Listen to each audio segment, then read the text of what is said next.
Friends, ఇప్పుడే అందిన వార్త. బ్యాంకు మినిమం బ్యాలెన్స్లపైనే ఆర్బీఐ సంచలన నిర్ణయం, కొత్త మార్గదర్శకాలు అంటూ లేటెస్ట్ అప్డేట్ అయితే రావడం జరిగిందండి. సో వివరాలు ఏంటనేది వీడియోలో తెలుస్తున్నా. వీడియోని స్కిప్ చేయకుండా పూర్తిగా చూడండి. కంప్లీట్ ఇన్ఫర్మేషన్ అయితే అర్థమవుతుందండి. ఇంకెవరైనా సరే మన ఛానల్ సబ్స్క్రైబ్ చేయకుండా చూసినట్లయితే మన ఛానల్ సబ్స్క్రైబ్ చేసుకోండి. ప్రభుత్వం నుంచి వచ్చే లేటెస్ట్ అప్డేట్స్ అన్ని కూడా మీ ఫోన్ నోటిఫికేషన్ రూపంలో అందించడం జరుగుతుందండి. చూస్తున్నారు కానీ లైక్ చేయడం మర్చిపోతున్నారా? దయచేసి లైక్ చేయండి. లేట్ చేయకుండా ఇలాగైతే వెళ్ళిపోదామండి.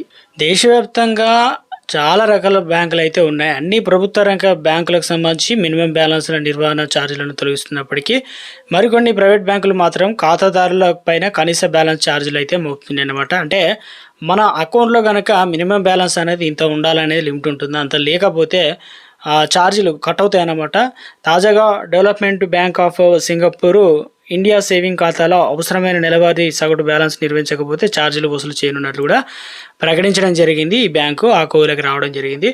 ఆగస్టు 1 నుంచి బ్యాంకు సేవింగ్ ఖాతాలో అవసరమైనటువంటి నెలవారీ సగటు బ్యాలెన్స్ నిర్వహించకపోతే కనుక ఎంత అయితే లోటు ఉంటుందో దానిపైన 6% రుసుము చెల్లించాల్సి అయితే ఉంటుందన్నమాట.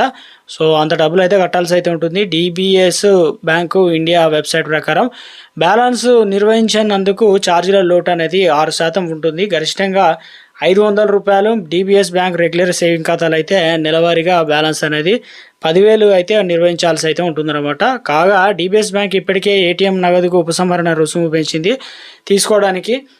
ఇప్పుడు ఉచిత పరిమితికి సంబంధించి మించి ఏటీఎం నగదు ఉపసంహరణ లావాదేవీలకు గరిష్టంగా ₹23 వసూలు చేయడాన్ని బ్యాంకులను అనుమతించే ఆర్బీఐ నోటిఫికేషన్ తర్వాత డిబిఎస్ బ్యాంకు తన రుసుమును అప్డేట్ అయితే చేసిందనమాట. మే 1 నుండి ఉచిత పరిమితి మించి non DBS bank civil score సంబంధించి ఇటీవల కాలంలో ఒక ఉద్యోగానికి సంబంధించి అప్లికేషన్ చేసిన తర్వాత జాబ్ వచ్చిన తర్వాత నెక్స్ట్ హైకోర్టు అనేది ఆల్రెడీ నోటిఫికేషన్లో క్లియర్గా మెన్షన్ చేశారు. సివిల్ స్కోరు ఉంటేనే జాబ్ ఇస్తామని చెప్పడం బ్యాంకులకు సంబంధించి తప్పనిసరి అయితే సంచలన తీర్పు అయితే చెప్పేసింది. దీన్ని బట్టి చూసుకున్నట్లయితే బ్యాంకులకు సంబంధించి గైడ్లైన్స్ ఆర్థిక క్రమశిక్షణ పెంచేందుకు